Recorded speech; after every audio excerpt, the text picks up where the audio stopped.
West Tigers fans, Easter is upon us, and that, of course, means our beloved West Tigers are playing against the Parramatta Eels. And for the first time in a long time, we are looking at back-to-back wins for our boys. Can they get it done? We'll preview the game tonight on another episode of the WestsLife Podcast.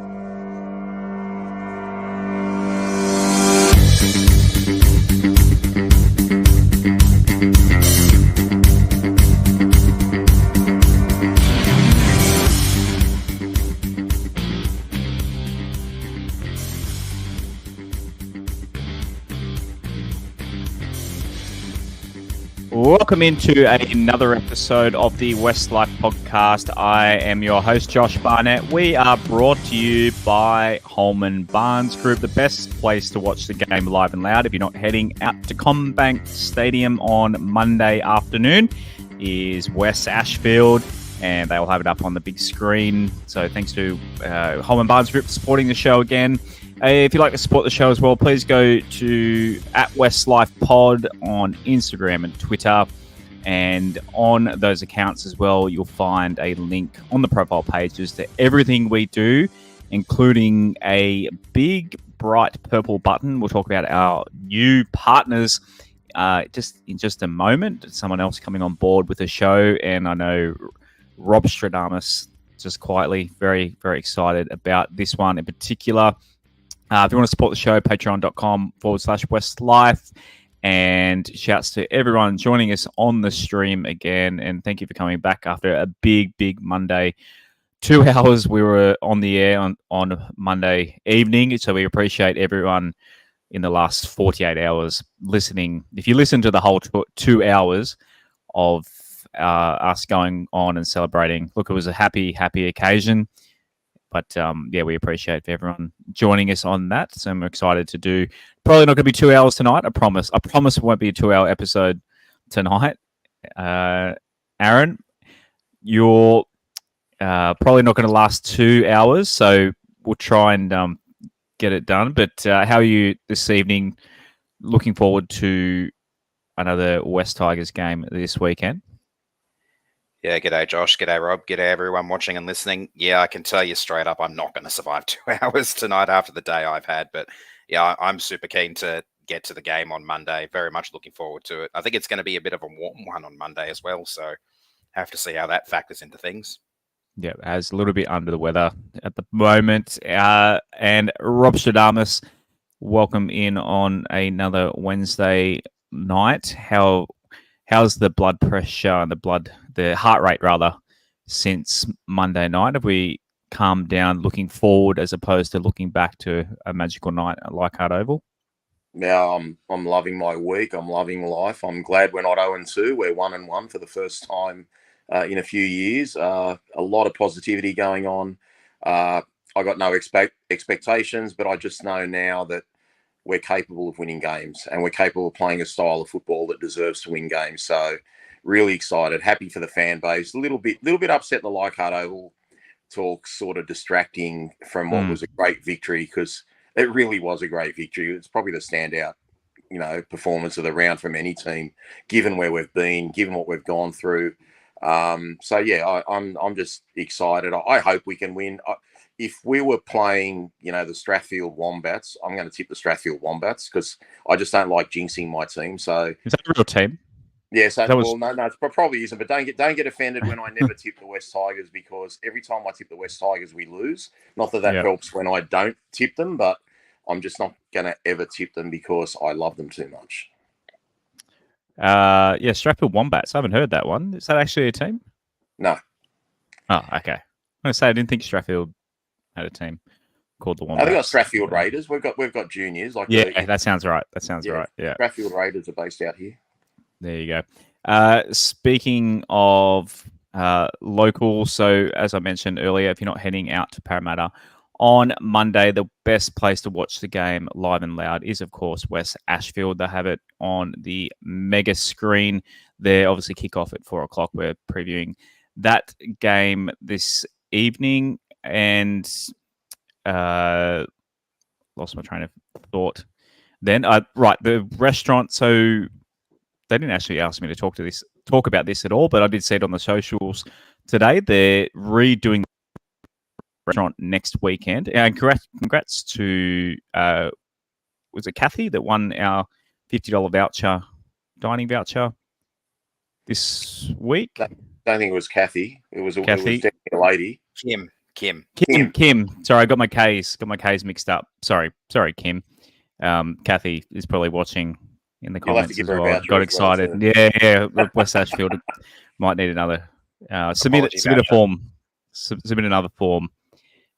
Kim's watching. Good on you, Kim. She's on the Facebook. There you go. Sorry, Kim. Got my K's. Well done, Kim. Great comment. K's mixed up. So yeah, be sure to submit a player rating form on Monday. Literally, I'll have it up on the socials probably before full time on Monday evening. So submit your form, submit a comment, and yeah, we'll pick another $50 voucher. So there's one waiting at West Ashfield for Kim, $50 to they've got a new Italian restaurant going in next week as well. And speaking of partners, so we have partnered up. Finally, we love talking punting on this show, and we've managed to find a partner when it comes to Robstrdamous and all our punting.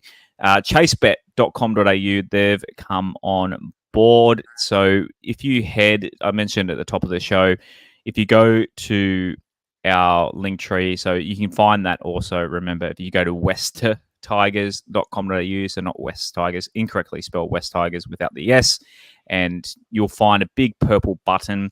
If you go through there and sign up to ChaseBet, and then go ahead and download the app, and then send them a little message. Say you're from WestsLife, and yeah, they're really good, friendly team. I know one of our Patreon members did just that today, and got a pleasant surprise from them. So I can't say too much legally, and I also need to say a little disclaimer. I'll learn how to do this better. I need to find.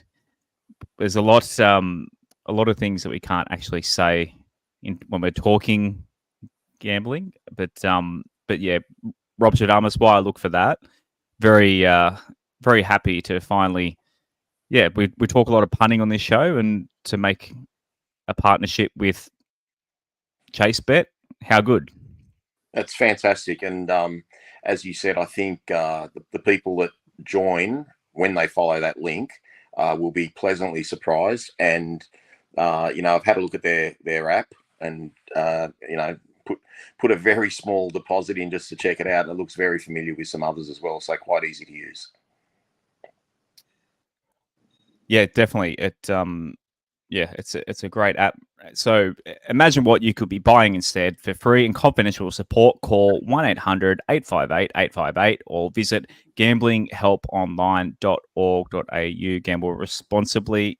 So yeah, of course, it's all fun and games. Don't bet over your head. Don't bet over your head. What do they say? Don't bet over your head.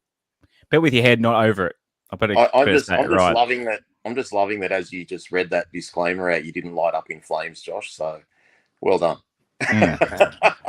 It is Easter. Shout out to, I think we literally got 17, maybe it's 18 jerseys on order. So for everyone who did send their money through, I didn't get around to telling you all, but definitely Connor has put the order through, and they'll be on their way to the factory. I guess they're made in a factory somewhere. I don't know. That's Connor's job, but they're on their way, guys. So thank you. We literally have enough to name a run-on site come May when our jerseys arrive. So donning your WestsLife jersey, all 17 of you, including us three as well. Can't wait for them to come. So thanks to Dynasty. I'll be a winger. For that. You'll be a winger? Yeah, that's probably the only position I'll be decent at. Yeah, I was a hooker growing up because I was a bit of a nugget. So I'd probably throw a number 9 on the back if I could. Speaking of great hookers, I know Benny Lice had an opinion on this. So the Leichhardt Oval, issue. It's an ongoing saga. Well, after the weekend when we played at Leichhardt Oval, we of course talked about the comments made by Shane Richardson on James Graham's podcast on Monday's show.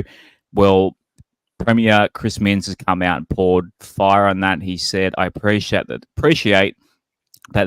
they've got to make a decision about their club and where they play their home games. But we, as everybody know, have got $180 billion worth of debt in New South Wales. We've got massive pressure on the hospital system, education system. In addition to that, we are rolling out the biggest public transport in the state's history, and I don't have spare money to pump into Leichhardt Oval." I would say Leichhardt Oval is part of the education system, Roberto, but it's not looking good for our beloved Leichhardt Oval. Well, previous governments have had enough money to put into Allianz Stadium, which basically looks the freaking same. There's no need to ever knock that down. Penrith, for some reason, have got a facility. I don't think they're going to get more crowds than what they get now. They've won 3 premierships in a row. So I don't think it was needed out there. Look, regardless of the West Tigers, I get the fact that, you know, you wouldn't spend this sort of money on a club that only has 3, 5, whatever home games there. It's got to be sort of full-time or not. But as I've said previously, if it's like a cross-code collaboration, that ground should be saved, even if we aren't playing NRL games there. It's too beautiful a ground. You know, I just think, you know, the romance of it all. I mean, I've heard Richo say what he's had to say. And look, when it comes to Shane Richardson, I know everything he's doing is for the betterment of the club in its future. I get that. I also think it gets lost on how important grounds like Campbelltown and Leichhardt are. As I just said not too long ago on Twitter, I would be okay if we moved to Acor if there was a concrete plan that Campbelltown was getting redeveloped or something like that. But both Campbelltown and Leichhardt need government funding. That's not even close to happening. If Acor was our permanent home ground, I'd hate it. But I know you, like Richo, has to do what's best for the club. But personally, even though I live at Strathfield, it's you know, 20-minute walk and 5-minute drive. I wouldn't be going to watch games there because I don't enjoy it. Like I might go if I know it's going to be like a really big crowd. Like say for example, this weekend, Parramatta. If it was an Easter Monday game and it was at Acor, I would go to that because I know I've been there previously when both teams have been coming nowhere and we've got 45,000 or thereabouts. So yeah, with a big crowd, places like that are great. But as we said the other day, you know, like going to Leichhardt, it just invokes so many memories. And I know people don't like hearing from, you know, Steve Roach or Ben Elias because they weren't West Tigers, but they made a really valid point tonight.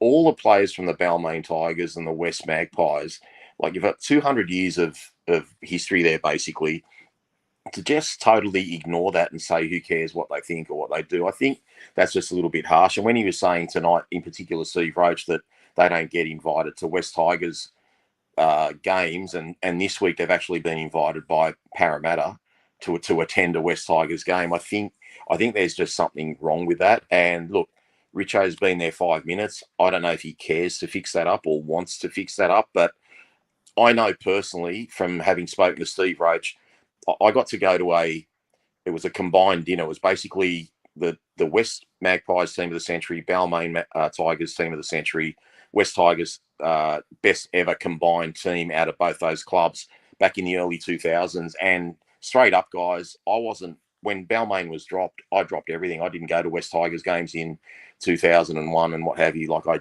did not give two hoots. And Steve Roach pulled me aside and just said, you know, Rob, he goes, you got to get behind this, mate. He goes, you can't just not follow footy. He goes, you're basically killing all our history if you don't support it.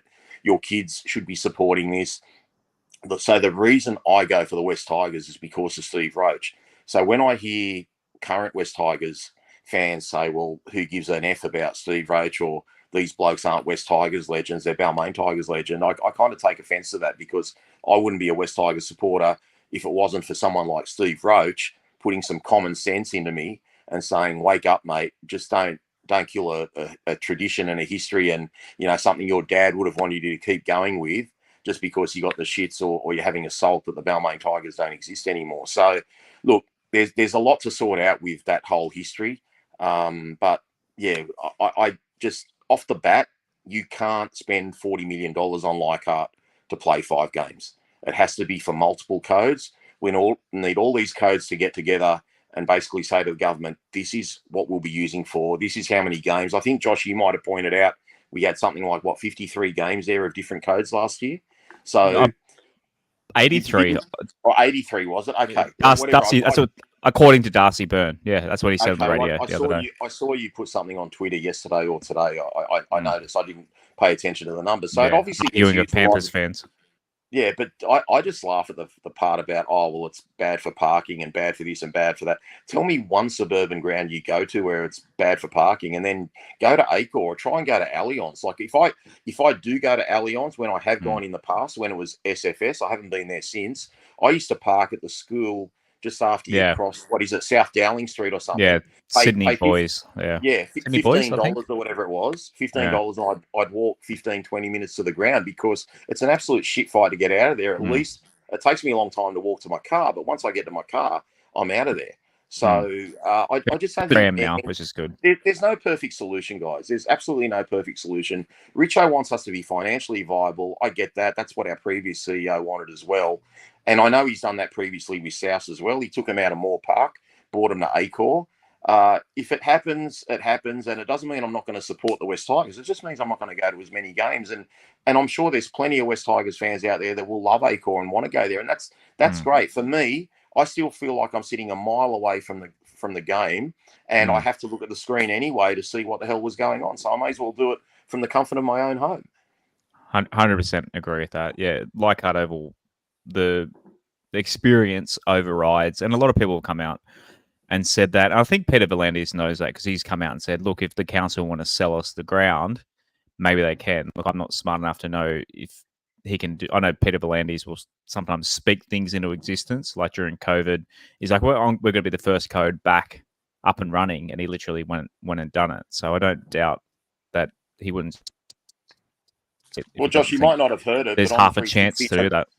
On 360 night, Paul Kent and Steve Roach kind of alluded to the fact that potentially a deal has already been done with Acor, and we don't know it yet. They actually think all this media hype is basically so, they can sort of say, well, look, we're going to go to Acor because no one's doing anything about Leichhardt and was already predetermined. So I don't know. But one thing Richo has said, and I heard him say it on the James Graham podcast, is that we need more corporate facilities. And Leichhardt doesn't have that. Campbelltown certainly doesn't have that. So look, it is what it is. I just feel sorry for the fans if we end up going to Acor for a long time, because if we're serious about getting into the Southwest region, let's just forget Leichhardt for a sec. If we're serious about getting into the Southwest, MacArthur region, if you're not having games in that area, or many games, like look how many games we've had in the last few years. It's already too few and far between. So I just don't know how you get kids from there saying, I want to be a West Tiger when we're based at Concord and we're playing games out of Acor.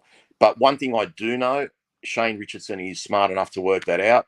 And I just want to make it crystal clear that I support whatever the club decides right now. It just means there's just going to be some people that like it and some people that don't, and some people that will prefer to go to Homebush, and a lot of people that won't. And it is what it is, and we'll just cross that bridge. Right now, all I give a shit about is beating Parramatta on Monday. Speaking of Acor Stadium, if you're hearing crackling, I don't know if you boys could hear the crackling or bang noise coming through my microphone. That's the sound of the Easter show fireworks. So I literally live that close to Acor Stadium, and I still prefer Campbelltown and Leichhardt. Look, someone brought it up in the comments. I think I'm in John somewhere. Basically, I'm happy. In 2005, we did the 3. So we did Acor, Campbelltown, and Leichhardt. And I'm totally fine with, like you said, the big crowd, the derbies. So when we play Dogs, Rabbitohs, and we used to have the reciprocal membership too. So we get tickets into Acor for the Dogs, Rabbitohs, and I think it was Dragons back then. We're playing out of Homebush. So I'm fine with this. Yeah, why can't we? I'm totally fine with us doing the derbies there. Easter Monday. I wish, Easter Monday, like you said, is amazing at ANZ Stadium. We usually get 30, 40, 50,000 to that game. And I think as the Tigers get better, I reckon after last week's win, if this game on Monday was at Accor, I reckon we get 50,000 to the game. I agree. That's a completely separate argument because it's Para's home game. They want to play it at Para, but I'm happy for the Tigers to play an Accor home game every year and just cop that one for the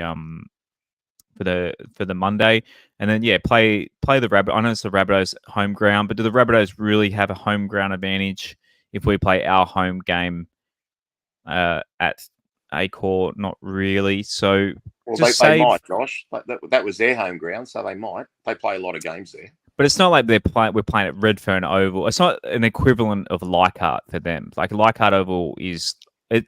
No, I don't care what anyone says. It's definitely it's statistically more likely that we win at Leichhardt. It's literally a fact, statistically. But save if we're playing, Titans, Dolphins, Cowboys, like the interstate crowds that don't bring a lot of traveling fans. Play them. Let's have a couple of nostalgic games. Like we've done it in the past. I hope. Look, I'm fine if we're being spoilt this year with a 5-5. But if they go to, we're getting rid of Tamworth, so that means 11. It'd be good if we get rid of. I'm sick of giving a home game to Magic Round. I think that's absolute bullshit. I agree with that. Half the teams have. Can we not just make it a neutral round and have a 25th round and just make Magic Round a 0 or whatever? Like, is that what AFL does? It's like 0 or something. The first round. So what the AFL have their own Magic Round, which they call Gather Round, and that's an extra game that the teams play. So it's a 25 round season this year with opening round, and all teams are playing 23 games. So 11 home, 11 away, and the neutral Gather Round. All right. Josh, well, we've AFL got to remember too, maybe Magic Round, maybe like, and rightfully so, probably when you think about it, maybe Pascoe and the board decided we'll have a home game in Magic Round because they knew deep down that our membership was really as low as 7,000. Like maybe they knew that this is just one less home game we've got to worry about trying to fill. So perhaps that's the reason we were doing Magic Round now. But I'm just hoping, as I said Monday night, I really hope, I don't care if you like Campbelltown or not, I just think if we pack Leichhardt and we pack Campbelltown, we're actually increasing our argument to keep these suburban grounds. And also we're actually showing, that the local government out in the Camden area that, hey, if you redevelop the stadium, we'll fill it up, because if you can't fill up Campbelltown when you're winning games, like just say, we win the next few games, we might not, but if we're doing well and then we travel to play St. George and everyone's expecting like we're a big chance of winning that, if we can't pack that ground out, I don't care if it's Friday, Saturday or Sunday, whatever day we play it, then there's no reason for the government to say, well, how can we justify spending money on a stadium when you don't even fill it out now? So I really want everyone, if they can, to really make a big effort to try and get to some Campbelltown games this year 100%. As well. It's a Sunday afternoon in the middle of the school holidays against the Dragons, who are probably one of the biggest travel, and it's a pretty easy drive for the Wollongong contingent. So if that has to be, we've got to pack that place out. Bloody oath. Get your tickets. If you got the membership code somewhere. I know I dropped it in the Discord. So if you got a membership without Campbelltown, you can get a discount on tickets. So bring the family, pack the hill, pack the grandstands. We'll be there. Can't wait for that one in a couple of weeks. Speaking of members, so the West Tigers, they said there's been 811 new members to the club over the past month. They're up to 8,050. So if you haven't bought a membership yet, then get on it. Support the boys. They're winning.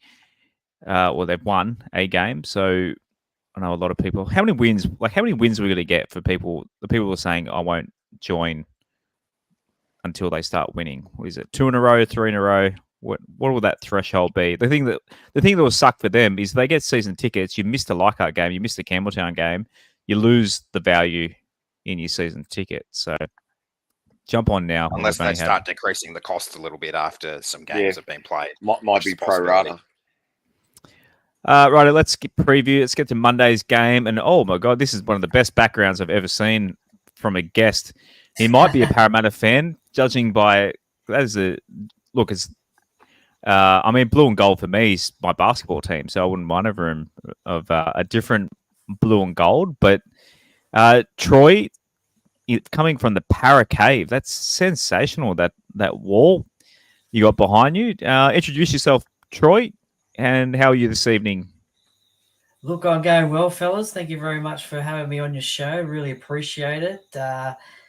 Lifelong Parramatta fan for about 37, 38 years, and got a bit of a podcast going, my own podcast, the Para Cave podcast. So interview former players and fans about the game of rugby league. Awesome. Also tipping podcasts and breaking news podcasts, round review podcast with community radio.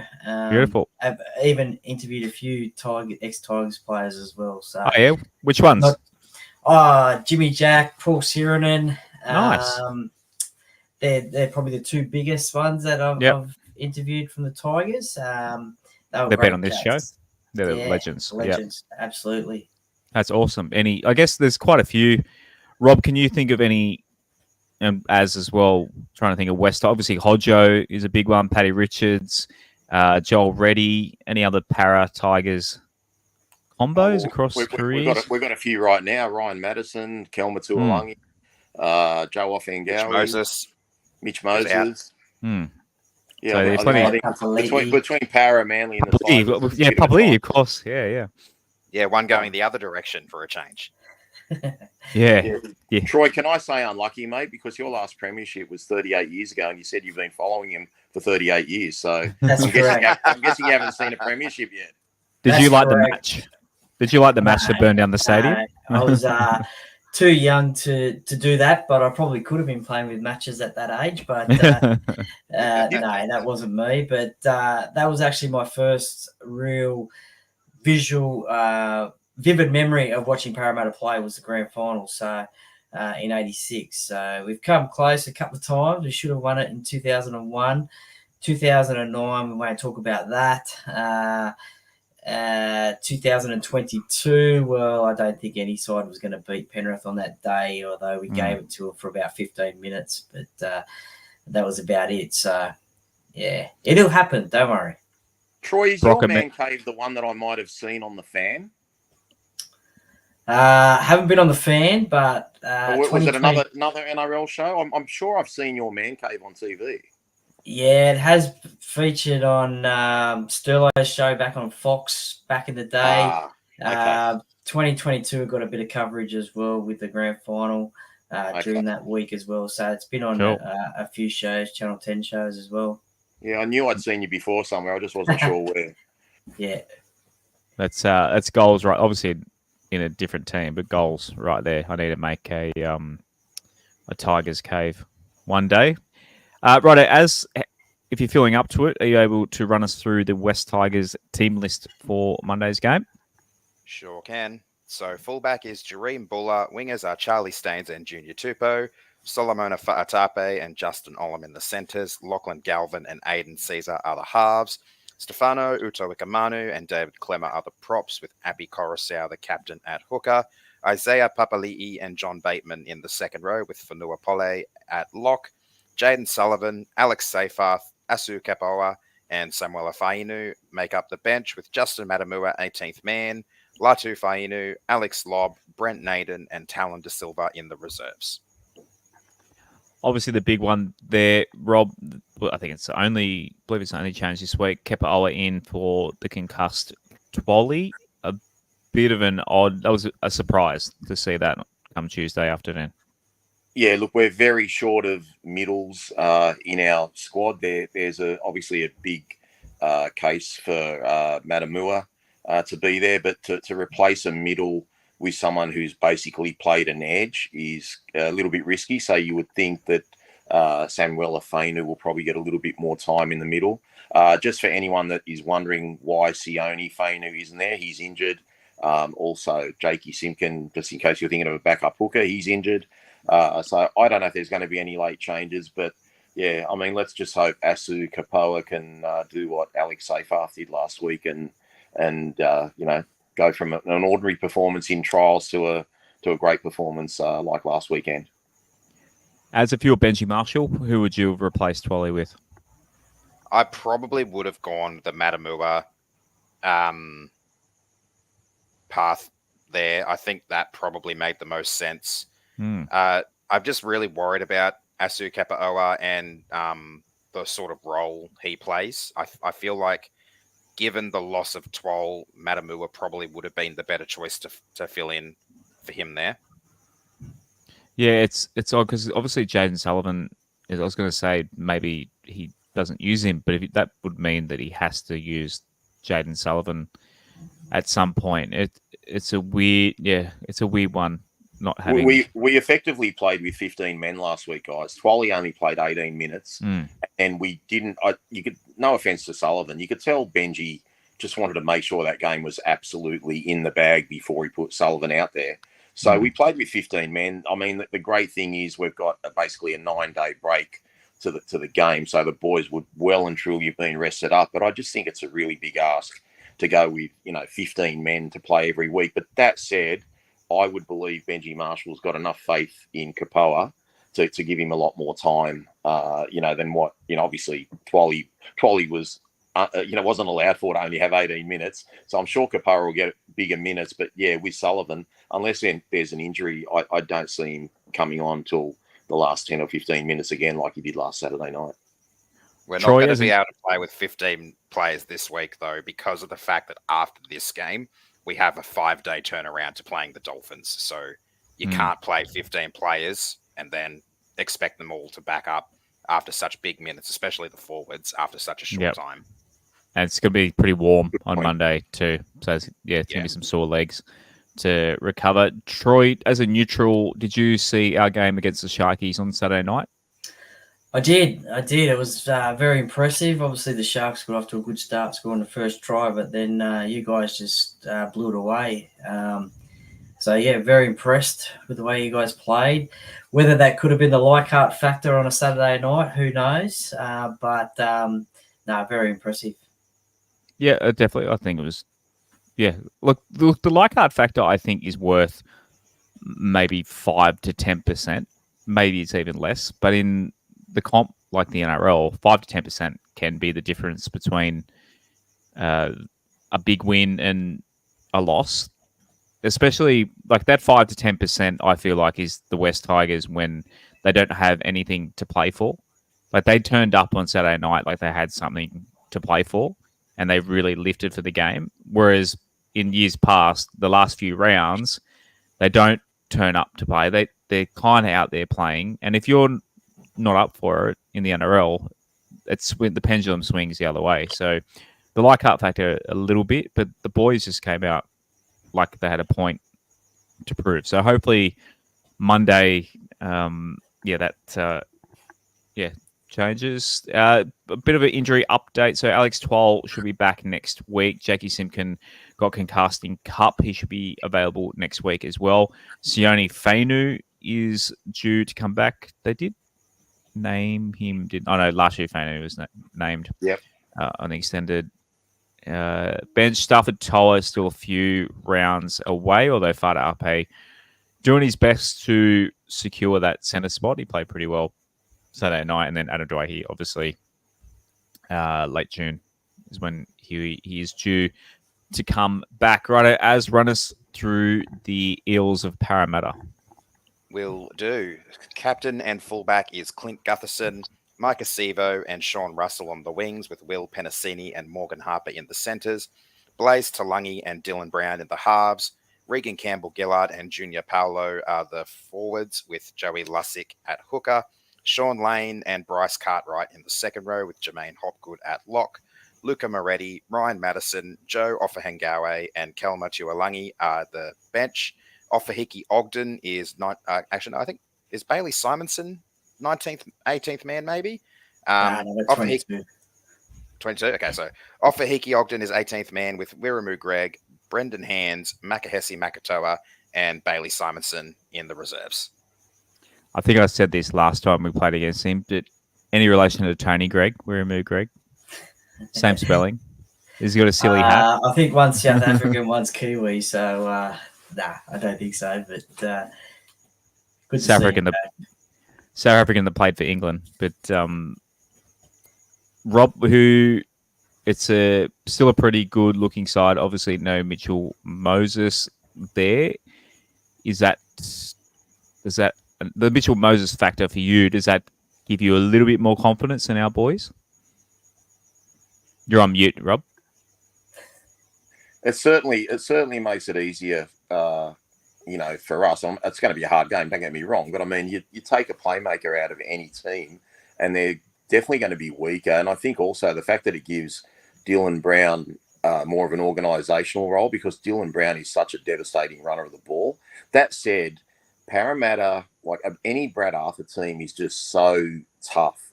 They are match hardened. They're tough. They don't beat themselves. They've got a really parochial crowd at Combank there, and I just know in a lot of previous games, I'm not alluding to anything bad, but they just seem to get the rub of the early penalties, and they can really get a roll on. So we've really got to stay with them early. One thing I'd like to ask Troy, because I'm a bit confused about this Bryce Cartwright situation. Is he out for 6 weeks, or is he playing on Monday? Well, I guess we're not going to know until either game day or the day before, but it certainly is a bit of a mystery, isn't it? Because I've seen the same reports as what you have. Look, we saw last week Kelma Tuilagi was supposedly had a dislocated shoulder and wasn't going to play against Manly, but turned up and scored a try. So, look, I personally don't think Bryce will play. I mean, a rib injury can be pretty hurtful and painful, and especially playing first grade rugby league. So I don't think he'll play. I think potentially Kelma will go into the second row, and either maybe Brennan Hands will come on as that number 14 position, or they'll put William McGregor onto the bench.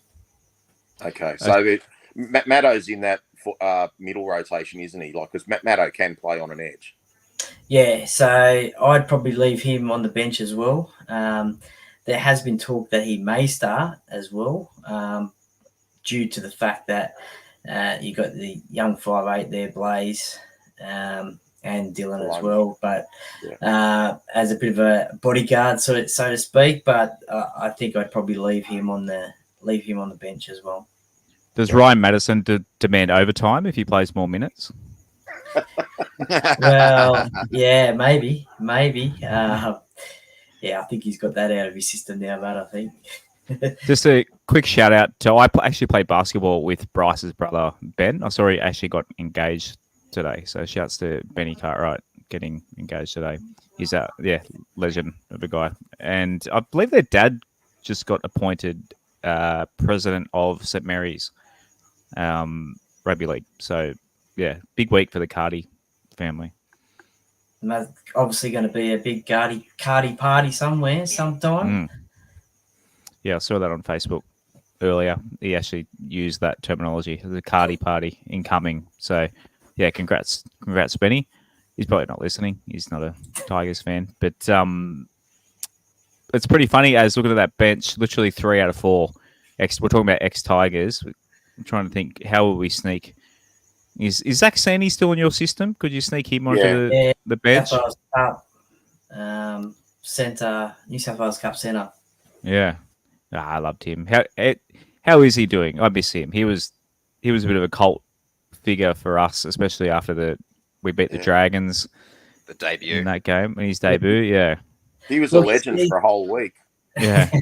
Certainly was. I remember watching that game. Look, he's going okay. At the start of last year, he was pretty good in our trial games, and we thought he may have got a start into first grade, but just hasn't cracked it at the moment into first grade at Parramatta. So it may happen later on, depending on injuries and suspensions, I guess, if they happen. But very tough to get in Will Penasini's spot. If there's a player that, especially on this show, that we've mentioned the most, that we missed, that we've let go, well, obviously there's one obvious one for me, but across the three of us, a player that we tend to miss here, Joff McGowie.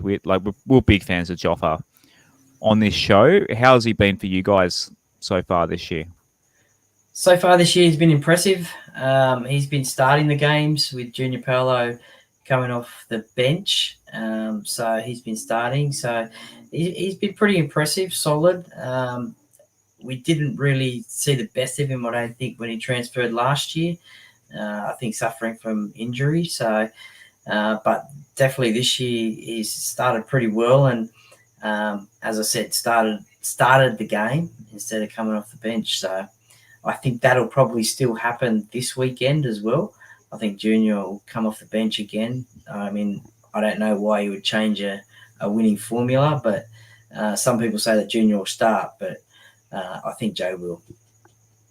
As Kelma Tuolagi, we're all pretty, when he signed for Manly in the 2020, trying to do the maths here, 2022 season. So he signed for Manly for 2023, if I got that right, I think. We're all pretty devo about that, but yeah, is the Kelma Tuolagi, do we miss him as much as Joffa, do you reckon? No, I don't think we do.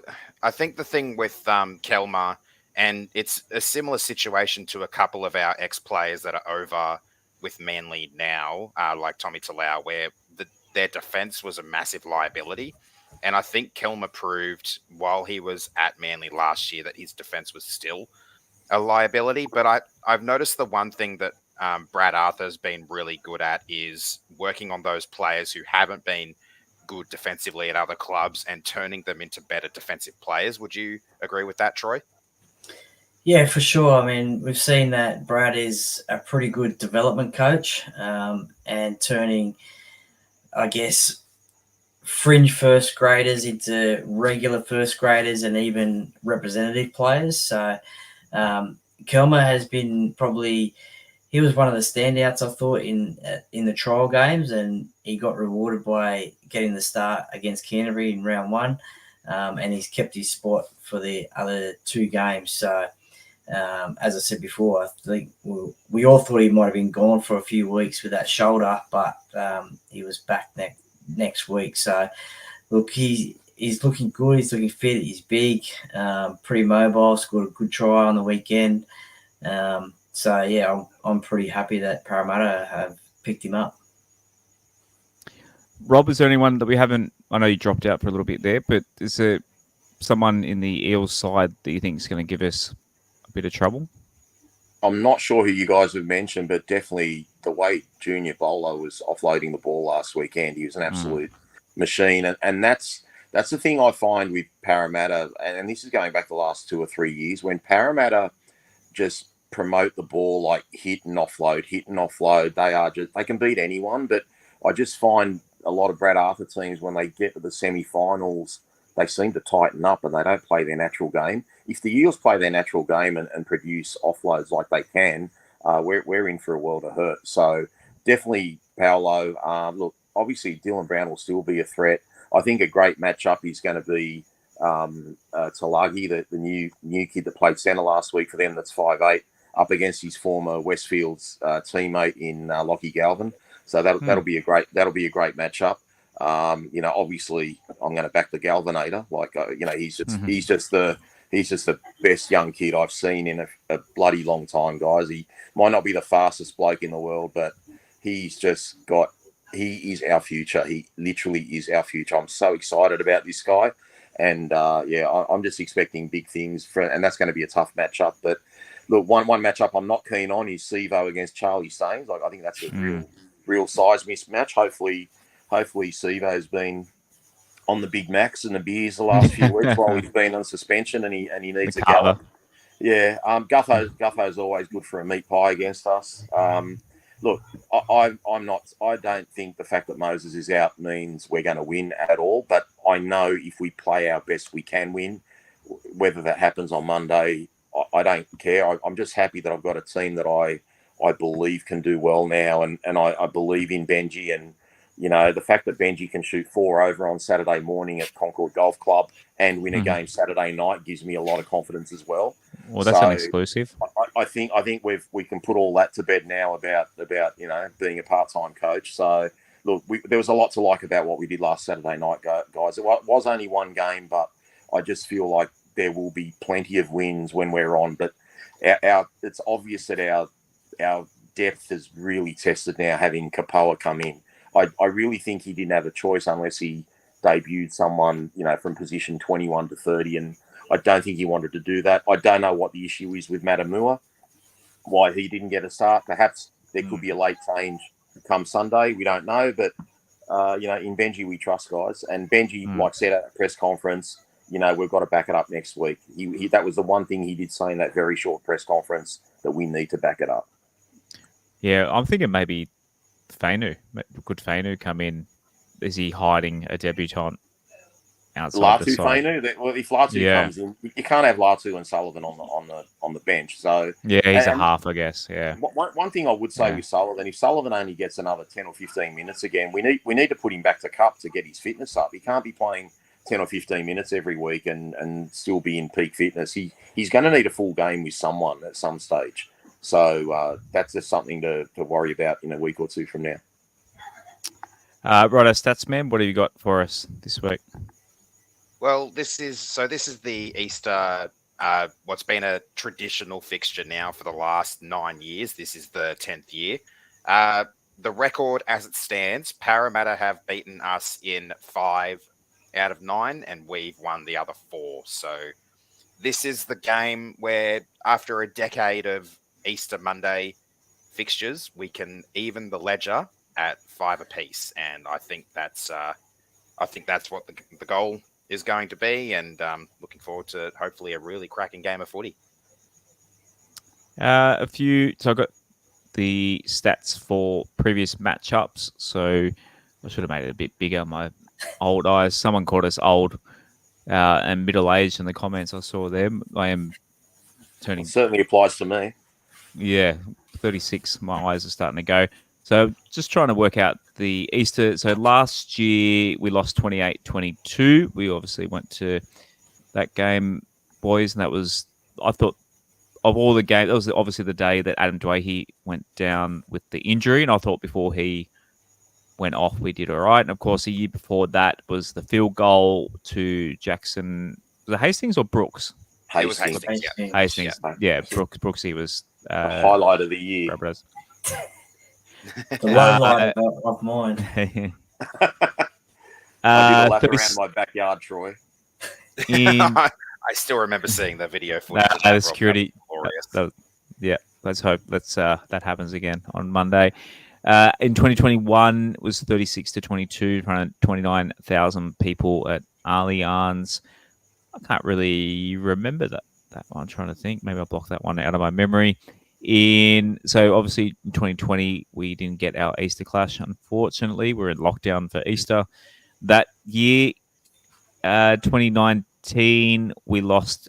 Oh, I missed this one, 51-6. I was actually in Jamaica that morning. I was there. Hated it. Hated every moment of it. Yep. Turned my phone on and wanted to jump. It's a great day, that one. Never saw it. Never will. 2018. It didn't happen. 2018, we won 30-20 in front of 30,000 people at Stadium Australia, and then the year before that, 2017, Eels 26-22. On my birthday in 2016, I remember this one, we lost 8-0. Dog of a game, ruined my birthday. That one, 36,000 people at Stadium Australia.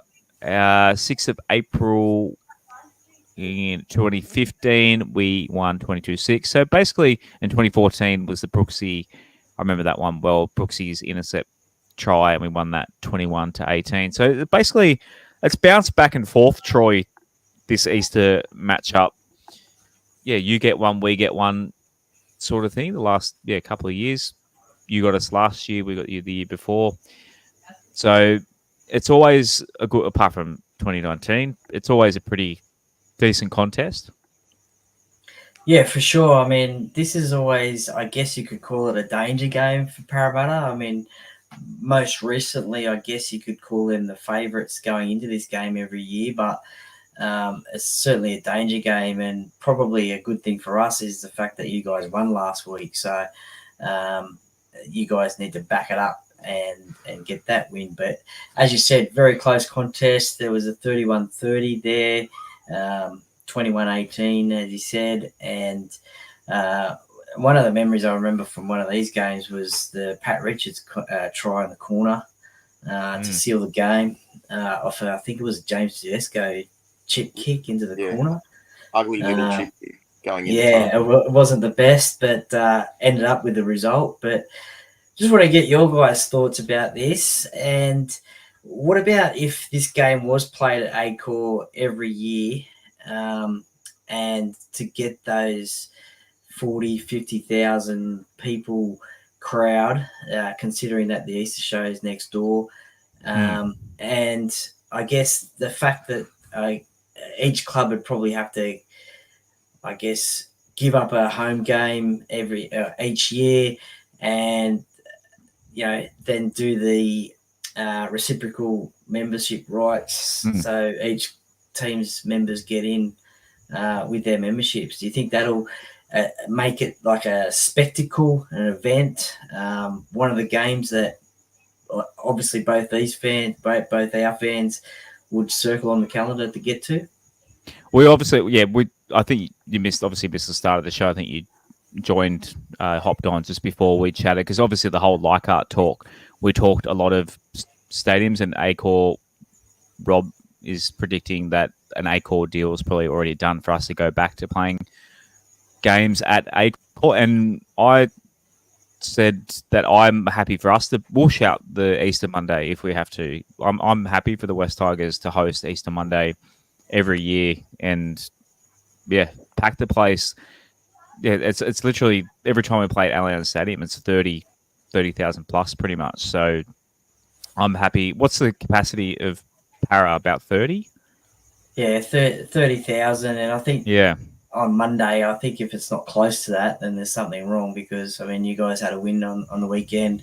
For sure. We had a win. It's Easter Monday, and I think it should be packed out. But I mean, the Dragons and Roosters, I mean, they play Anzac Day, I think, every year at Allianz. I mean, only because that's in the city as well. So it's good for the Diggers to get to the game, but that game's there every year, so they know how to do that sort of thing. So there's no reason why Parramatta and Tigers can't do it.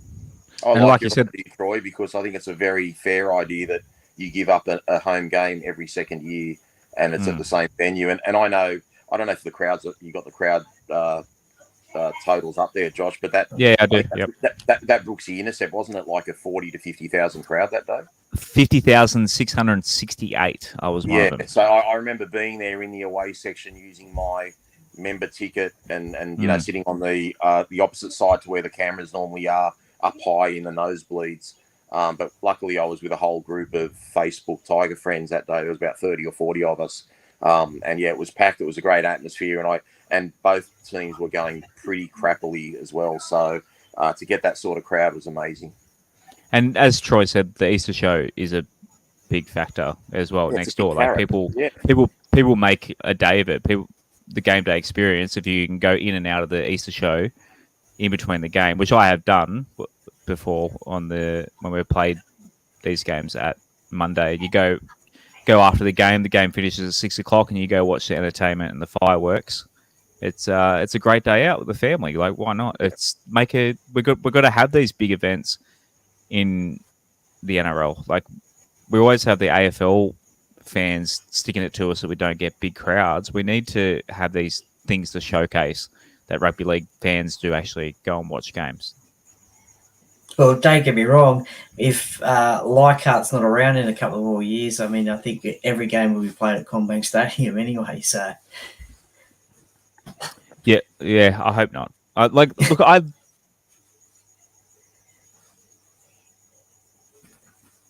think we might have lost Josh there.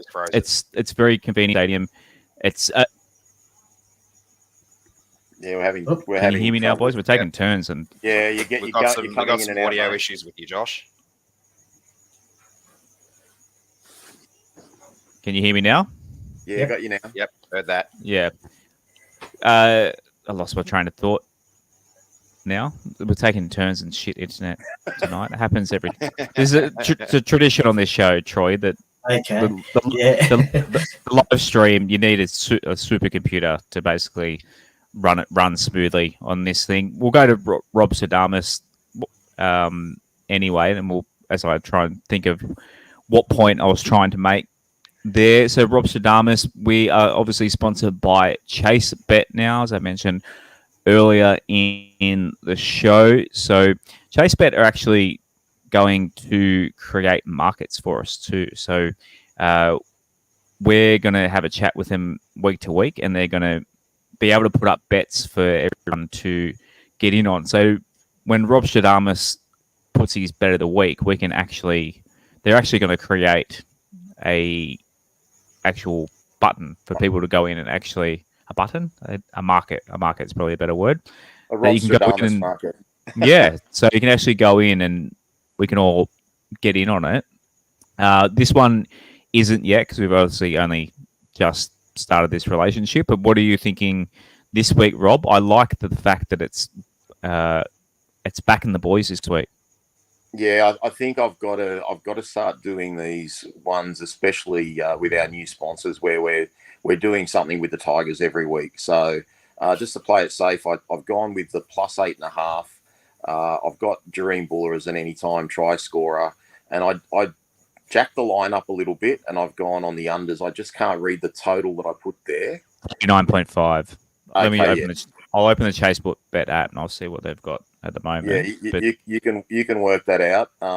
Yeah, and then obviously like we've had a pretty good run with the horse tips as well. So we gave you 3 last week. Brave Meat got up at about somewhere between $4.50 and $5. I gave you Militarize in race 6 over 2,000 meters, and it got scratched and moved into another race. So we put a line through that, although it raced in another race and came third, but it was an unsuitable distance. And then I think I gave you guys Sunshine in Paris at about $9.50, and it ended up starting favourite at about $5 and lost by a nose. So we got very close. But yeah, if you want to read out the horse ones that I gave you, Josh, which I can't remember the name of the one tomorrow night off the top of my head, but it's definitely one that I black booked, and I've given you a couple for Saturday as well. So you've gone Thursday, Pakenham, race 6, number 11, Tarview. And then Saturday at Flemington, race 8, number 1, Mr. Brightside. I mean, that'd be, I'm assuming the price. It'll be about even money. And the it's a good horse. Yeah. And the last one, Mark Twain, will be about $5. Funny enough, I know we mentioned with Az being on Jim Jeffries' show last week, his podcast this week is about Mark Twain, funny enough. So there you go. There you go. An omen. So I learned about Mark Twain listening to Jim Jeffries the other night. They've brought this over from New Zealand, and I think Flemington will really suit it. So you might just want to read out the race number and the number of the horse, Josh, just because I interrupted there. Yeah, race 9, number 13, Mark Twain. So, and anyone listening live will get onto our Thursday tip, and if you're listening to it on Friday, unlucky. check the results. It may have won already. Gamble responsibly. What's gambling really? I'll just say it again. I know I said it at the top of the show. What's gambling really costing you? For free and confidential support, call 1-800-858-858 or visit gambling.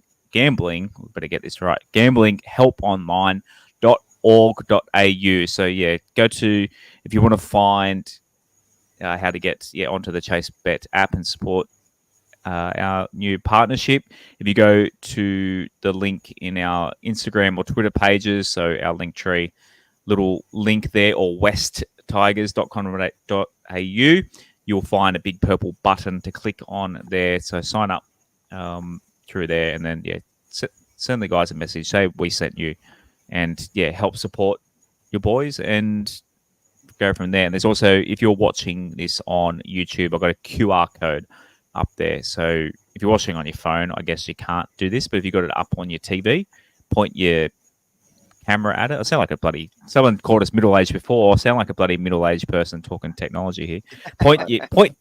Get your phone, unlock it, and then point your camera at the QR code, and it will take you to the website to sign up. So get on it, and let's get on to our tips of the week. So Just to reiterate from Monday's show, I'm 4 points ahead of the boys. I'm on 17 points, tied first in our WestsLife comp. The boys are on 13. I'm on 17. I'll give a shout out to who else is not. I'll just open up the ESPN app. But we've all gone the Chookies in this one, boys. And on the, I'll give you the, currently as of Wednesday at 9:35 p.m., the Chookies are $1.55 favourites against the Panthers. Troy, it's not who are you tipping this one? It's not often that the Panthers are outsiders. Yeah, I'll go the Roosters in this one. The Panthers got too much out, I think, and Roosters are near full strength, so I'll go the Roosters in that one. So shouts to Benjamin C, Brocker, and Shane Coet, and A. Williams. They're all on 17, tied with me at the top of the table. So let's hope that those boys don't get many tips right. Don't tip. They got a bit of an advantage. They can see what I've tipped, so they can tip the same and stay tied with me. But boys, anything to add about Roosters Panthers? Oh, well, obviously Sandon Smith's out, and I know in reserve grade Billy Smith copped an injury and he's going to be out for a long time. I just think this will be a low-scoring game, guys. I really think this will be one where, if you like taking the total points band, 31-40 looks really, really good. I'm not writing the Panthers off. Whenever they get a replacement halfback, they seem to do quite well. From a West Tigers perspective, boys, I think it's going to be very interesting to see how Luai goes. If Luai's just going to still play second fiddle to Schneider, who they're bringing in, or if he'll take more of a controlling role. So from a perspective to next year, it'll be really interesting to see how Luai goes. But I think this will be a tight game. Penrith are still the best defensive team in the comp. And how Sam Walker got out of his HIA is just a typical Roosters rort, isn't it? He must have got. They reckon he's got two independent doctors to pass him. I think the doctors were Dr. Phil and Dr. Jekyll, and somehow they've Dr. Evil. Got him out of his bloody HIA. Like, if it was anyone else, they just would have copped it on the chin. But the Roosters know how important Sam Walker is, and he'll be backing up on Thursday. Yeah, Sam Politis. Nick Politis. It's his personal doctor, obviously. Rabbitohs, doggies. Rob and I have gone the Rabbitohs, who are $1.50 favourites. As you've gone the doggies on Good Friday afternoon. Look, it's at a core stadium, a home ground for both teams, so I would imagine it's a big crowd with a lot of fans from both sides. So not really much home ground advantage, I would think, for the Rabbitohs, and obviously their members get in for this one, so you might be a little bit more Rabbitohs than doggies, but it might be. Well, I might have to lock my windows if the doggies get up on Friday, because they'll be beating the drums, running amok. Yeah, but why have you gone the doggies? Yeah, I just don't have a lot of confidence in the Rabbits at the moment. They are struggling. They're bereft of answers. They just don't know what it is they're doing at the moment. And they just got pummeled by the Roosters. So they're last. They're one of the only two teams that haven't grabbed a win yet. And the Dogs, they're honestly just riding high on confidence and a bit of momentum at the moment after absolutely thrashing the Titans at Belmore. So the Rabbits, they've lost a couple of key players as well. I just think the Dogs are going to sniff the upset in this one, and I'm backing them. Troy, Dogs or Rabbitohs? Well, it is Easter time, so I'm going to have to go the Bunnies in this one. I think they're a special omen at Easter time, I think. They have a pretty good record, but they desperately need to win to get their season back on track, even though they are a club in crisis at the moment. That's an excellent answer. I've had a look at the Rabbits draw for the next month or so as well, or like the next, basically up until Magic Round. Bloody tough, isn't it? Possible. Yeah, it's quite possible if they lose this game to the Dogs, they might have 2 or maybe 4 points, including a bye. But by the time Magic Round rolls around, so they could be in incredibly dire straits if they lose this one. Kick him out of the comp again. Broncos, Cowboys. This one very close to even money for this one. It's always It's a great derby. We're talking about Sydney derbies. This derby's always great. All three of us have gone the Broncos, who are slight outsiders, Rob. Yeah, Josh, if we didn't do our West Tigers multi for Robstrdamous, this was going to be my hot take for the week. I really think this is Golden Point. These guys play so many close games against each other. If it's not Golden Point, it's going to be separated by a field goal. I think the Broncos are absolutely desperate. They get Adam Reynolds back, which will be help. Cobbo's going to shift back to centre, and they'll start Tristan Saylor at fullback. Cowboys are playing great, but don't forget, guys, they were like the Raymond Fatala Mariner brain fade away from being down 24-4 last Saturday before our game. So they're a little bit rocks and diamonds. They snuck away with a win the week before against Newcastle. But I just think this is going to be an absolutely cracking game, probably the best game of the weekend, and I'm tipping Golden Point. So I don't know who's going to win. I had to pick someone. I went the Broncos. Just looking at the chase bet odds. So to go matching extra time. Yeah, I'm just looking at the draw bet. So Broncos draw $34, Cowboys draw $34. So 34-1 for either team. That's the halftime, full-time thing. Yeah. I'm saying at the end of the game, I really think it'll be close. Yeah, it'll be probably somewhere between $13 and $17. Draw 67-1. Maybe a sneaky couple of dollars on that one. I'm gonna while we're right now, I'm gonna put $2 on that. Gamble responsibly. I'm not gonna read. I don't think I have to read out the whole freaking spiel. It's me. I'm telling myself to gamble responsibly. I think you only put $2 on it. That's responsible. That's responsible. It's responsible not to put. Read it out every hour to yourself. Just a whole podcast of me reading out the hotline number. Repeating it to yourself. Manly, we've all gone Manly. They're heavy favourites against the Dragons. Is this one a Cogra or the Gong? I can't. Win. Yeah, it's in the Gong. In the Gong, $3.20. Look, a bit of value there for the Dragons. Troy. Potentially a little bit. They do seem to play a little bit better down in Wollongong. I don't know what it is down there, but the ocean breeze. Maybe. But I think the Sea Eagles, I think they've just been playing some good footy at the moment. They'll get the win down there. Tommy Turbo's playing. It's hard to bet against them. Luke Brooks to have a. They'll be bitterly disappointed as well about losing to Para. So I think they're going to come out pretty fired up for this one. Yeah, 8.5 start for the Dragons. I don't know. I think you don't reckon? Not enough. Manly will bounce back. I mean, Manly's defence a couple of weeks ago against the Roosters was ridiculously good. They were up 14-0 against Para, and if Troy doesn't mind me saying so, if the ref didn't give Para a couple of ridiculously bad piggyback penalties out of their own side of the field, which I think Manly were complaining about, that game might not have turned. Manly were all over Parramatta till they got a tiny bit of a leg up, and full marks to Para after that. They took advantage of it. The Dragons are also the only team that let me down my tips last week, so fuck them. Titans, Dolphins. Rob and I have gone Titans, as you've gone the Finns up on the Goldie. I sure have. This one's a tricky one as well. I'm backing the Dolphins because the Titans look like they're in as bad a position as the Rabbits at the moment. Yeah, they've played one less game, so they've got 2 points from the bye, but Tino is a massive out for them. He's gone for the season with the ACL injury, so I hope he recovers well from that. But, I mean, they've got Jaden Campbell coming back at fullback, but I still think this could be a bridge too far for the Titans, and I'm honestly not 100% sure when they might get their first win.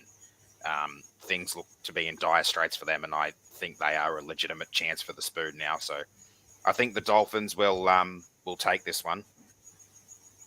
Sorry, I just had the Simpsons "a bridge too far" joke in my head when you said "a bridge too far." Anyone, Troy or Rob, you got any thoughts on Titans? Rob, you've gone Titans. I only went tight. I mean, I agree with Aaron in the sense the Dolphins are playing better. They're a better team. They've got a lot more going for them. My ridiculously poor logic, which is probably why I'm down on the tipping ladder, is if the Titans don't win this game, when are they going to win a game. I think Campbell does make a big difference at fullback. He'll get them in better field position when they're starting their own sets. Their forward pack still looks good. I know they're missing Tino. I know they're missing Fafita. Like, there's a lot of strike there. I think the thing for the Titans, they're going to have to stop. They're going to have to just shadow the Hammer wherever he is. I think the Hammer could have a big day, and I'm just backing that the Titans are going to get a rev up from Desi. And if they don't win this game, I won't mind getting my tip wrong, because I agree with Aaron. If they lose this game, I think they're heading for the wooden spoon. Yeah, you got to nail the Hammer before he gets going. We've all gone the Warriors heavy favourites against the Knights over. Look, New Zealand and New Zealand, I'll probably pretty much tip every round this year. Troy, would you disagree with that at all? Nah, I think they'll win in New Zealand for sure. So Knights are nearly paying $3 on the Chase a Bet app. As you've gone the Canberra Raiders playing in the Shire against the Sharkies. Rob and I have gone Sharkies. What's your reason? Because they smacked our ass 2 weeks ago? It seems like this is the round where I'm zagging where everyone is zigging. If the Broncos-Cowboys game isn't the game of the round, I think this one has the potential to be. Sharks are at home, Raiders coming to visit them. They've had a fairly decent rivalry over the last few years, and I've got a little bit more confidence in the Raiders at the moment. The Sharks copped a few injuries out of the game against us, and I'm not too sure about Kale Ero, the new centre they've got debuting. So I've gone the reasonably, to me, they're the underdog, but to me it's this reasonably safe bet in the Raiders to get the win here. Rob, Sharkies? Look, I've gone the Sharkies just because I think, Fitzgibbon will really be pissed off with their performance against us. I definitely agree with what Aaron's saying. They are down so many forwards. They're starting with Hazelton at prop. They've moved Sifa Talakai, who was an absolute beast against us, from left centre into the second row. And they are starting Iro. I don't know much about him, but I'm guessing he's a son of Kevin or Tony Iro, who played many moons ago when I was going to say I recognise that name. Yeah. Yeah, there are a couple of big Kiwi units that were just unbelievable athletes. So if he's one of their kids, he'll go okay. But look, Aaron's right. Canberra playing well. They had a pretty good stranglehold on the Warriors in New Zealand last week before the Warriors made a late flurry and got home. So it could definitely go Canberra's way. That's why I keep telling everyone, just wait for the first 4 rounds, and your tips are just like a bit of a lottery this week. So it's tough. Yeah. I'll go Cronulla for the bounce back factor, but for no other reason. And again, that's a tight game. The Titans-Dolphins is a tight game. I think there's quite a few tight games. What's your pick in this one, Troy? I'm going to go with Aaron on this one, Canberra Raiders. I think, as Rob said, they had the Warriors last week. They obviously got the couple of wins in the first couple of weeks. Everyone was sort of tipping them maybe to be coming down the bottom of the ladder, but they've surprised everyone. The Sharks, disappointing last week. Obviously not for you guys, though. But great. Yeah, that's it. But yeah, I think Canberra will get the win. 4.5 start for the Raiders. Yeah, I think it'll be close. It'll definitely be close, that game. Agree. And of course, the match of the round, Tigers, Eels. Az and I are sticking loyal to our boys. Rob, you didn't learn your lesson last week. I said tip the Tigers. I'm going the boys this week. I reckon they're going back to back. They got their tails up. It's going to be an ambush. Look, if Mitchell Moses was playing, I think I would have gone the other way. That's what's tipped the scale for me, is the Moses factor. Mate, we're back-to-back wooden spooners. The Eels are home. Like, I don't even know why they need to show up. Things. That's old news. They can just put 11 men on the field and they're going to win. We're just going to be worried about the Dolphins next Friday. We've got no chance of winning whatsoever, and I think Parramatta are home. And if that's not the kiss of death, I don't know what is. Troy, is that like reverse psychology there? It's, that is the mind. Roberto reverse psychology. Para home. We can't win. It's all over. I don't know why even people are going on Monday. It's just Para specials. Para specials. Tip of the round. Troy, why are you boys gonna win this? Look, I just think the way they showed last week that to come back from 14-0 down to get the win. And look, they're going to have to do it tough this week, obviously, with Mitchell Moses out, probably Cartwright out as well. Time for Dylan Brown to step it up and own this team at the moment whilst Mitchell's out. The unknown factor of Blaze as well at 5'8", he's probably his preferred position. And look, this is, as I said before, this is probably one of the games that both sides probably circling on the calendar. It's a pretty special game, and we'll just want to keep on that momentum that Parramatta have had in the first 3 rounds of the season.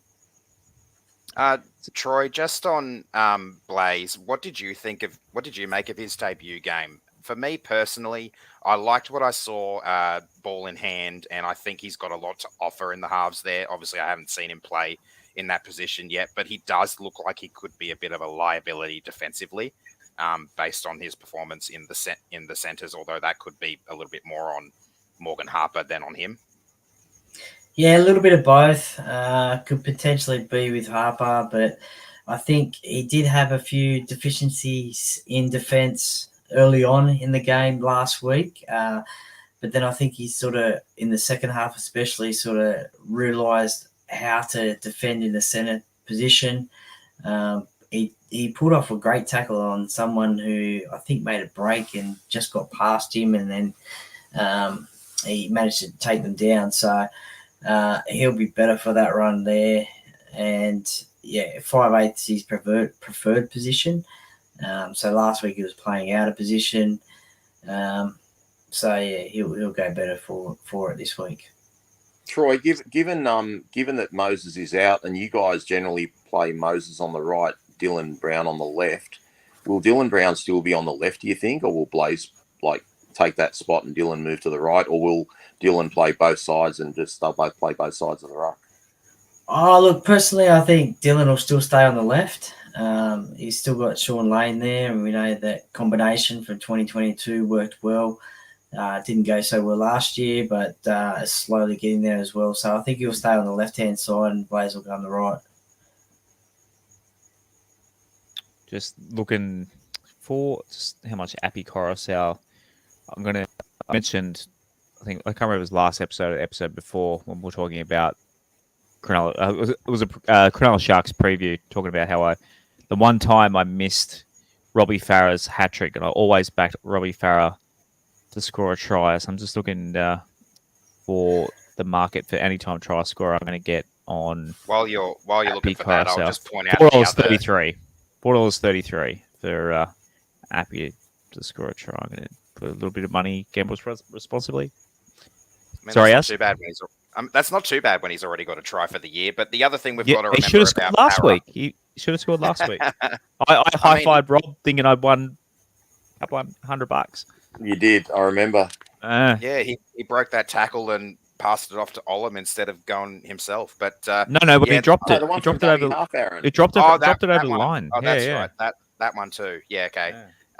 Yeah. I was just going to say the other thing we've got to remember about Para is when they're on the field, you've got a whole other team of referees that you've got to remember. Captain Gutho over there spends more time with his arms out appealing to the umpire than he does actually playing the game more often than not. So that's an issue there. But does it work? Often it does. Well, can't blame him, can you? He's got to do it twice as much this weekend with Mitchell not there either. So True. Yeah, Mitchell takes half the burden for him when they play together. Righto, on to lower grades. So in Harold Matthews, the Magpies are playing against the Eels at Eric Tweedle Stadium. Any idea where's Eric Tweedle Stadium, Troy? Granville, I think. Granville, okay, it's not too far from Lidcombe. So Eric Tweedle Stadium. There's a stadium in Granville. I know Eljanas is in Granville, but I didn't know there was a stadium. Let me just double check. Well, yeah, the Balmain sides are playing at Leichhardt. Who says that Leichhardt doesn't get used all the time? There are Sorry, juniors that play there Maryland. this weekend. Maryland's okay. Not There's probably an too Eljana far. there too, isn't there? Yeah, they're everywhere now. They're franchise. One in One in Penrith, too. One in Penrith, Blacktown. Yeah, they're everywhere. Eljanas, if you're listening, you got to open one on the Central Coast. Send an Eljanas up the Central Coast. The entrance is a perfect place for an Eljanas. Please put an Eljanas up the Central Coast. A big market up there. A lot of people love their chicken up there. The Central Coast needs to know how good Eljanas is. There's a free plug. It's sponsored the show. We just gave you bloody 30-second ad read as well. SG Ball there at, I've got to make these bigger on my screen. 12:30 on Friday. They're playing on a Friday. Didn't realize that. 11 a.m. and 12:30. Yeah, Friday. Oh, it's Good Friday. Duh. It's a public holiday. God, I'm an idiot. And Saturday afternoon for our Balmain teams at Leichhardt Oval. New South Wales Cup. Rob, I know you're not heading out to the game on Monday. You would have got 2 games for your ticket. The New South Wales Cup pre-game, Combank Stadium 140. So Brent Naden's been named at fullback. It's a Lob City on the wing. Josh Fallaty is back from injury as well. We've got Lashi Fainu at halves. Who else we got there? Keep an eye on. Matamua at lock. Talon Silva coming off the bench. So yeah, plenty to watch. A lot of young kids. Stars Should for have the future. Should have a Just pretty gonna good add as chance well in this that- one too. Parramatta's coming last on the ladder at the moment in New South Wales Cup. Okay. Isn't that despite you guys? Did you guys beat the Bulldogs in that really high-scoring game in the first round, or did they beat you? I can't remember we which ended way up it went. we ended up going down in that game, and Sam, the centre, scored 5 tries in that game. Wow. and Yeah, lost. I do remember that. It was like 38-36 or 38-34 or something. Yeah, I think 38-34. Yeah. Just a reminder to everyone listening that game, the reserve grade game, is going to be live on Fox and KO. Okay. Beautiful. The Jersey Flag side are playing at New Era Stadium. I have no idea where that is. 3 p.m. Saturday as well. Why wouldn't they play them at Leichhardt with the others anyway? New Era Stadium up against the Parramatta Eels. Oh, it's your home game. That's why they're not playing at Leichhardt. That makes sense. Where's New Era? So why aren't they playing? I don't know how it all works. That's why are they not? Parramatta. That is a okay. Why aren't they playing at Eric Tweedle, whatever it's called, stadium? Why don't they light them up? Doesn't make sense. Anyway, that does not make sense. In the girls, so Tasha Gale and Lisa Fiola, they're playing against Manly, and they're playing at Brookvale, 10:30 a.m. and 12:30 p.m. on Saturday. So if you want to get out and support the girls on the North Beach, the weather's meant to be pretty good. Go to the beach after it. Game would finish at 1:30 in the afternoon. Go for a swim, Newport Beach or something. Beautiful day. Shout outs to our Patreon members, patreon.com/WestsLife if you'd like to support and take part in the show. They're all our beautiful Patreons on the screen. The Discord been firing up all week as well. Oh, let's not forget our super chatters. Got a few the guys are supporting us again. Gussie Harris, man, next time we see you at a game, we're definitely going to buy you a beer because you've literally given us a case of beer so far this year. For $10, he said, I was a Balmain supporter since I was 6, 40 now. Gussie's 40. You definitely don't look a day over 39, Gussie. My mum used to drive me and my mate, a West fan, to Leichhardt all the time. As sad as it may be, we are the West Tigers and change is inevitable. And he also said, for another $2, Asua Kepa Oa era starts Monday. It's got to start eventually, doesn't it? Crikey. I think the last time he played at Combank, didn't he say a homophobic slur? That was the last game that he played. I'm not sure. Combank. Brandon W sent us $8. Good on you, Brandon. Old Parramatta Stadium game. We won 31-30. I've never before seen both sets of fans come out disappointing. Let's get the boys home Monday. I do remember seeing that game. It was didn't Luke Burt missed a penalty goal, I believe. Troy, do you remember that one? Was that potentially from the sideline, I think? No, it was a penalty goal from about No, 35 minutes. Who was the centre, Troy, that you had? He was a bit of a like, used to carry on a bit. He didn't really have a regular first grade career with you guys, but then he went to Manly. I can't think of his name. He's a bit of a nobody, and I remember him scoring a try and fist pumping. This might be the day, guys, that we're up. Yeah, that's what he's talking about. Oh, Just trying to think who it was. I'm sure that's the Luke Burt missed a penalty goal to take the lead.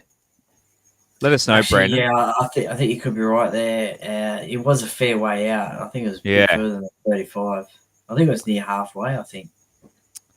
Shane Collett, he's sent us $5 to say, get to Para Stadium early, get behind the mighty black and whites. He's supporting his Magpies there, 100%. Yeah, support the New South Wales Cup side as well. Plenty, look, there's plenty to watch in the New South Wales Cup as well. Yeah, get out and support them as well. 100% there, Shane. Thank you to those three fellas supporting the show as always. Love you all. Thank you to the hundreds of you that are watching live tonight as well. Now, next week, obviously Monday, Az and I will be at the game, so we're not going to get back in time to get ready for a show Monday night. So we'll do Tuesday, 8:30 p.m. Now, with the team list coming out on Tuesday afternoon, we're going to go hard for, look, hopefully not 2 hours, but we're going to do both episodes back to back together. So the preview and the review and the preview for who are we playing as? The Dolphins, because it's a pretty quick turnaround to the Dolphins the following Saturday. So we'll do both on the YouTube. It'll be 2 episodes in one. I'll split them and into 2 episodes for the audio afterwards. But so get a cup of tea Tuesday night, because it's going to be a double episode. So going from the review into the preview in one hit, hopefully celebrating a win, Troy, for the West Tigers. I think you'll be reviewing a loss from Monday afternoon, I should say. Big thank you for joining us from the cave tonight, mate. Really, really appreciate it. Thank you very much for having me. Really appreciate it. And I've been thinking throughout the show of another Parramatta Tigers player, and one that I've had on the podcast, Johnny Simon. Ah, yeah. Oh, don't forget Jordan Rankin as well, who just retired. Yeah. Someone mentioned Jason Moody before as well. Yeah, they're all coming out now. I'll throw one at you, Rob. Ian Heron. Oh, sure, yeah, Heron. Absolutely. Yeah, he was a great goal kicker too, wasn't he? Yeah, I remember a big goal kicker. I remember watching him. So Para Stadium. So my dad actually worked at Parramatta Eels Club when the Tigers were the Sydney Tigers. So I used to go to the Sydney Tigers games quite a lot, and I remember watching Ian Heron. I remember watching us against the South Queensland Crushers, and we beat them that day. Michael Gillette playing, big friend of the show, Shane Walker in that one. So yeah, two extinct teams. It's funny, of all the Parramatta West Tigers games you mentioned, I think the 2009 one was which we lost, unfortunately, goes down as one of the greatest games I've ever seen. And I felt like that night, whoever won that night was going to go on to the grand final. Unfortunately for us, Para won, and they got to the grand final. The chip and chase. There was everything in that. There was the Benji flick pass to Ashford, which is the greatest pass I've ever seen. There was the Luke Burt. Is that better than 2005? That was 2009. Yeah, but is that better? Is that a better flick pass? I think so. 2005? I think so. Yeah. 100%. 100%. I don't think that could be replicated. I think it's the greatest pass I've ever seen. The fact that he's shaped to Chris Lawrence coming inside and dummied, and then basically, like the flick pass in 2005, let's be honest, he didn't need to throw that one. We didn't really need to throw the one in 2009 either, but it was. On the replay, Josh, he did though. Like, if you actually watch it in slow motion, like, if he doesn't shape one way, he freezes Eric Growth Jr. Yeah. Like, it just worked out to be perfectly. And we'd had some injuries during the game. I think we lost Bo Ryan and obviously that was the last game Taniela the Tank Tuiaki ever played. But, we had Blake Ashford on the left wing, and yeah, I think it's just one of the greatest passes I've ever seen. But there were just so many big moments in that game. The Luke Burt 8-point try. We lost 2 wingers. I still remember Bryce Gibbs running down Jared Hayne midway through the second half. That was just crazy. And obviously the Hayne plane was too good. That's probably the greatest period of football by an individual ever. So, but that game forever haunts me. Like, it was just it was a packed stadium as well that night. Tuiaki's last game, wasn't it? Yeah, it was Tuiaki's last game. Yeah. He got Ben Smith and Joel Reddid that night. Yeah. And speaking of which, Josh Ratbag mentioned Jarrett McCracken too. It's his birthday today too, I believe. So, Eel into Tiger as well. So there's another one, yeah. Yeah. He was a Bulldog as well, I think. He was a Bulldog first, yeah, I believe, because on the 12th man, there's a 12th man bit where he gets interviewed, I believe, as a Bulldog, and he says he changed his name from Phil. It was Phil McCracken. Phil McCracken. Of course, he's got the perfect 12th man name, doesn't he? Jeez. Yeah. Right, as anything to add before we head off into the weekend? Can't wait to get out to Parramatta Stadium on Monday.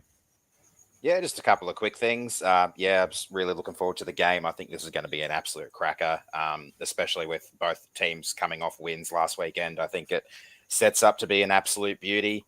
I think Troy will agree with me when I say this, but I like Shane Coates' profile picture there, the I Hate Manly in the Manly colours. I think that's pretty good, being an old Fibros fan. We can all agree on that. One last thing, a big happy birthday to you, Josh, for tomorrow. Thank you.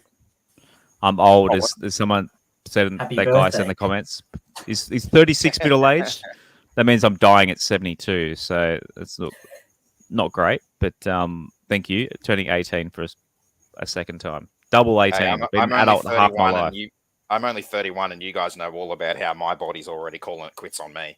Yeah, maybe old mate was right. Maybe we're basically middle-aged men, middle-aged white men talking sport. Well, your football team can do that to you sometimes. Yeah, we're the only ones on the internet doing that. Righto. As always, Troy, feel free, a tradition at the end of every episode. Go the Tigers. Go the Tigers. Go the Tigers. Go, Thanks for listening to another episode of the WestsLife Podcast. Please follow us at WestsLife Pod on Instagram and Twitter, and facebook.com/WestsLifePod. You can also support and take part in the show at patreon.com/WestsLife, and give us a subscribe on YouTube and turn notifications on. We'll see you again next time on another episode of the WestsLife Podcast.